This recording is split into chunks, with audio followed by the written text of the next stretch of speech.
Изведнъж пак проблемите. Който ме познава, знае, че аз с премиера Груевски не си говоря. Не искам добър ден да му кажа.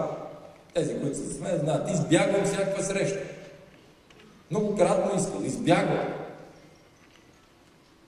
И на мен не ми харесва това, което правят там. Но това си е тяхна македонска работа. Факт е, че при тези два ключови стратегически факта и взети решения, по целия регион започва една конфликт. Това съм казал. Аз съм казал нещо, с което да се вкарам в огромна конспирация. Знам и повече. Но това са безспорни факти. Нека му борят, че е така. Още повече, че аз там, социал-демократа, Зоран ми е приятел. Той идва при мен. Сиреч не могат и в партийни неща да ме обвинат дори. Пристрастни в Македония. То течат такива процеси. И трябва да ви кажа, аз многократно съм заявявал, кога ГЕРБ взе най-тежкото решение.